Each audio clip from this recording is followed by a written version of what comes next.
గద్దించి శిక్షించుచున్నాను గనుక ఆసక్తి కలిగి మన దేవుడు ఏం చేస్తాడంట? ఆయన ప్రేమించే వారిని అందరినీ గద్దిస్తాడు, శిక్షిస్తాడు. ఆ లక్షణాలు కనుక దేవుడు మన పట్ల చూపిస్తే మనం ఆయనకి ఇష్టలు అని మనల్ని వదిలేసాడనుకో ఆయనకి ఇష్టం లేదని, లేదా ఆయన ప్రేమ మన పట్ల ఉండి ఆయన గద్దింపు, ఆయన శిక్ష మనకు తోడుగా ఉంటే తప్పనిసరిగా ఆయన ప్రణాళిక మన పట్ల ఉన్నది అని అర్థం చేసుకోవాలి. దగ్గర స్తోత్రం చేయలేదు. హల్లెలూయా. కనుక ప్రియమైన దేవుని బిడ్డగా మనం జ్ఞాపకం చేసుకున్నాం. భక్తుడు అంటున్నాడు, సంవత్సరములు జరుగుతుండగా ఏమన్నాడు? నూతన పరిచయ సంవత్సరం నూతన పరిచయం. ఆయన ఏం చేస్తాడంట? మనల్ని చూడండి, పరిశుద్ధ గ్రంథంలో చూద్దాం. ఆయన ఏం చేస్తాడు? యెషయా గ్రంథం 38వ అధ్యాయం 15వ వచనం చూడండి త్వరగా. యెషయా గ్రంథం 38వ అధ్యాయం 15వ వచనం చూడండి.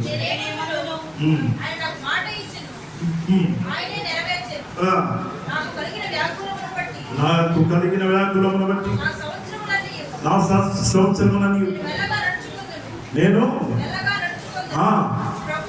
ప్రభువా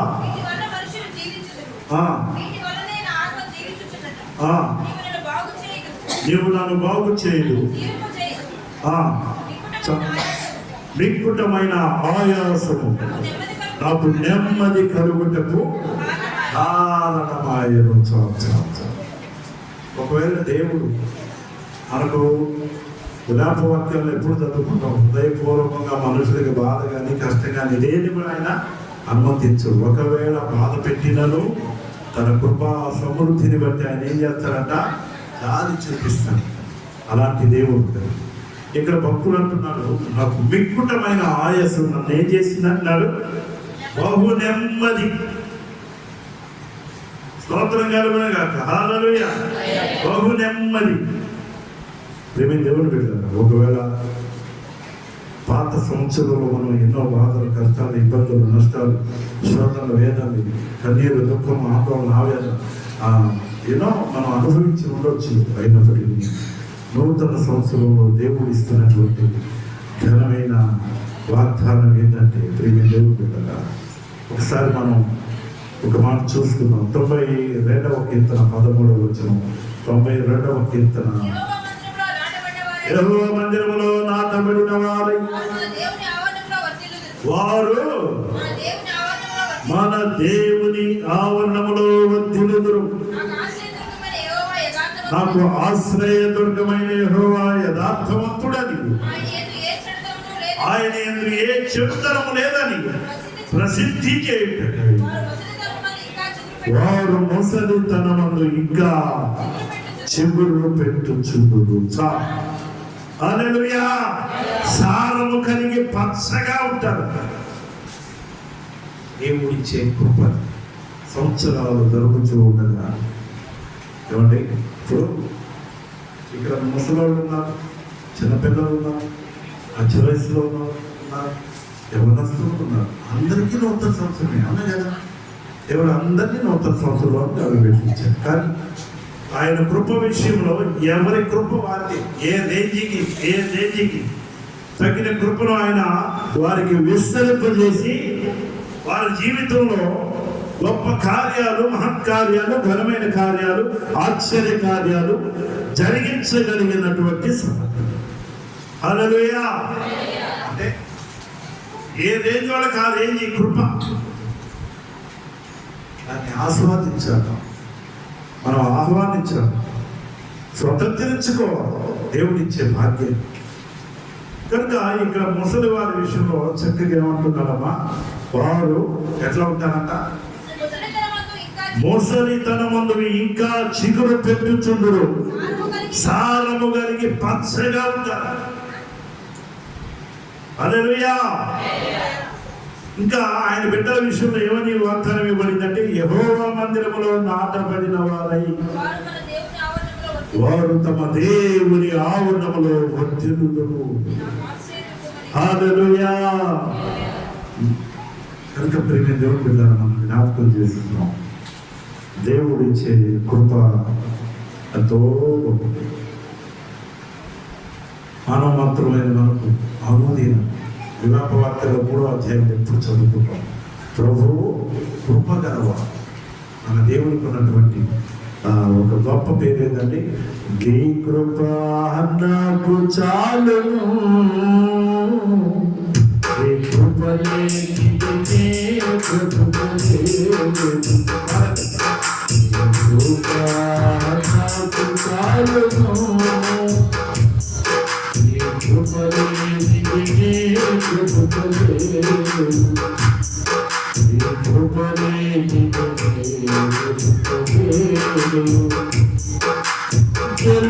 జలదాసులన్నీ ఏకరాశిగా ఇలికిపోయే ఈ జనుల ఎదుట, జలదాసులన్నీ ఏకరాశి ఇలికిపోయే ఈ జనుల ఎదుట,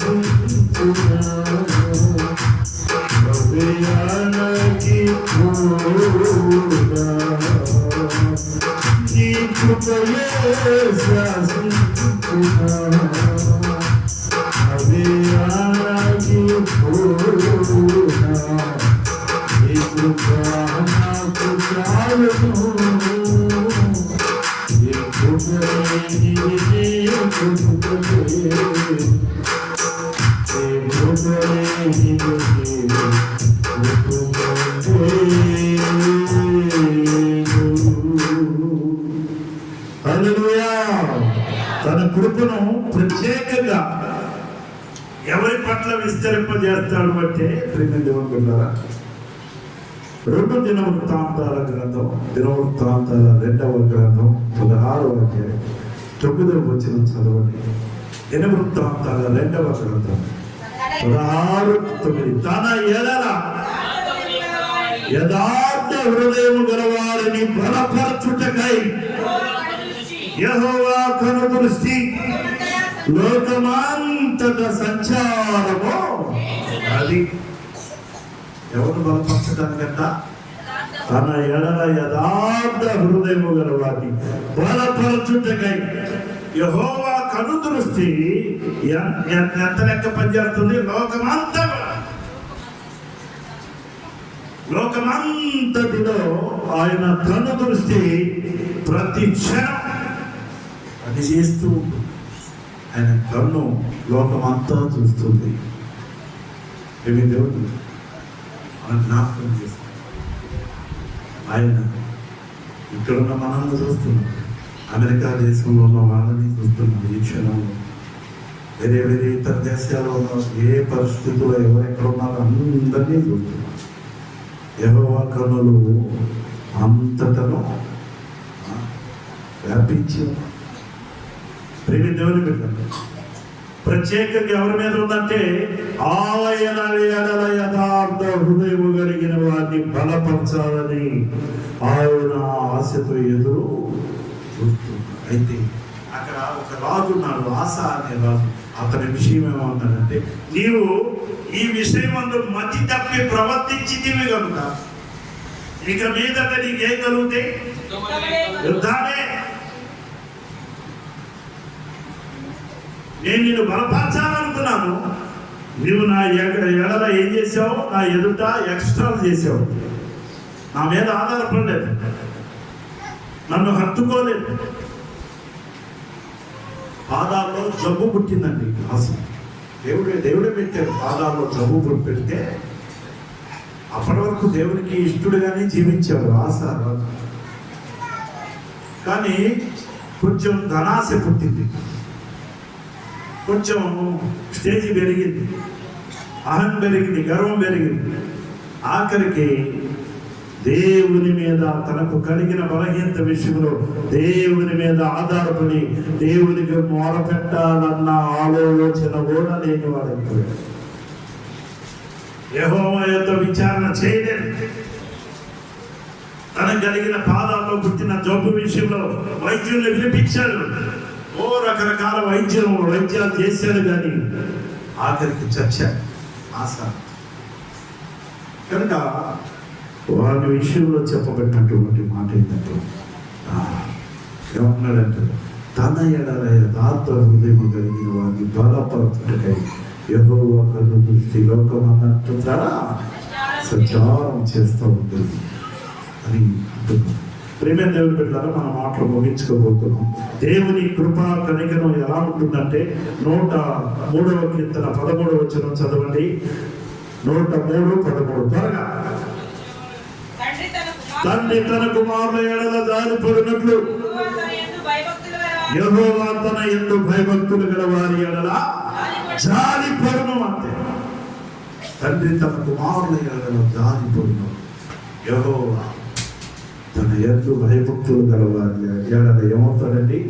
జాలిపడుతాడు. జాలి.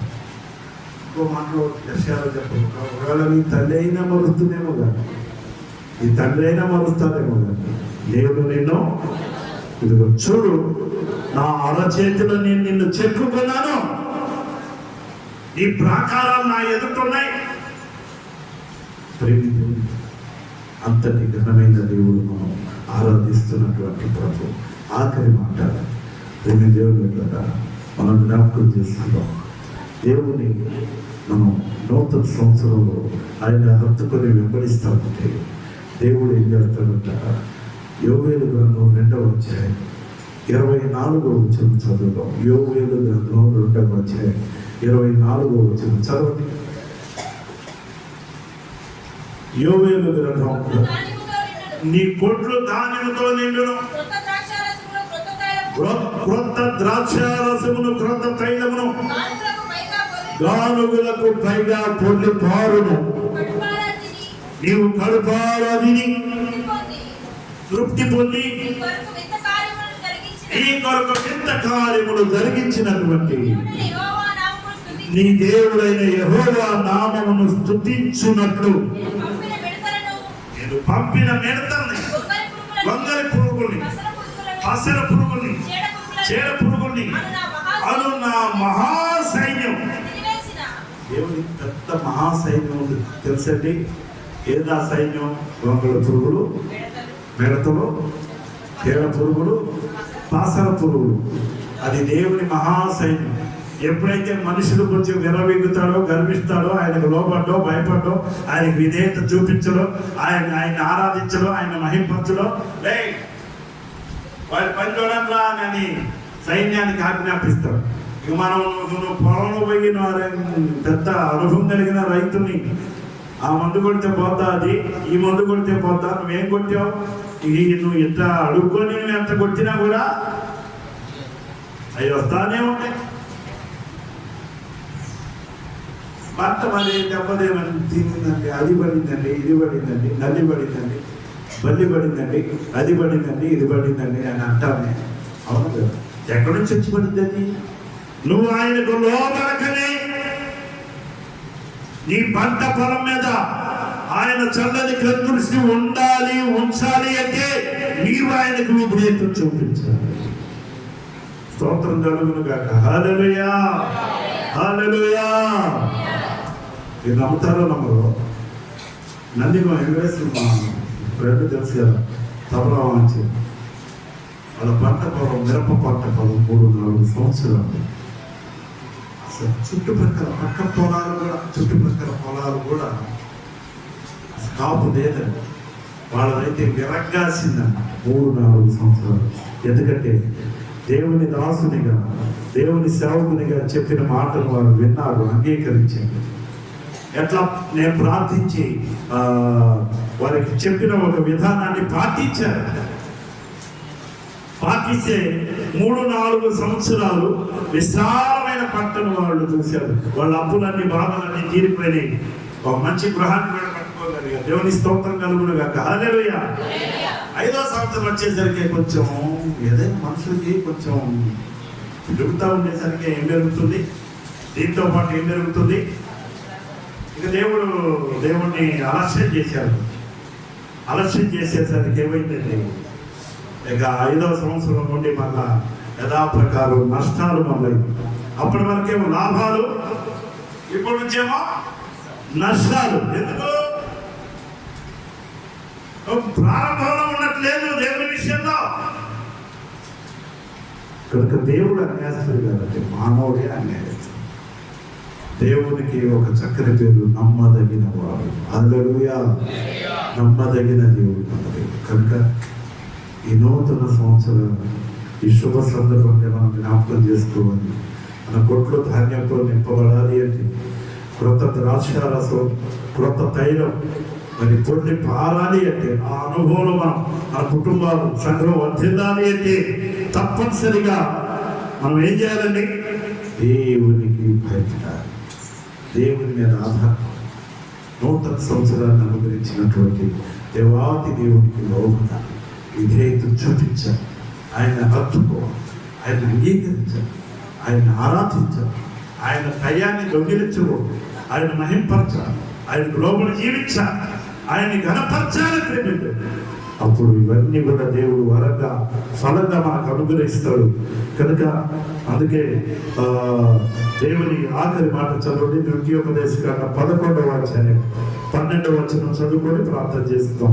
ద్వితీయోపదేశకాండ the book of Deuteronomy chapter 11 verse 12 చదవం.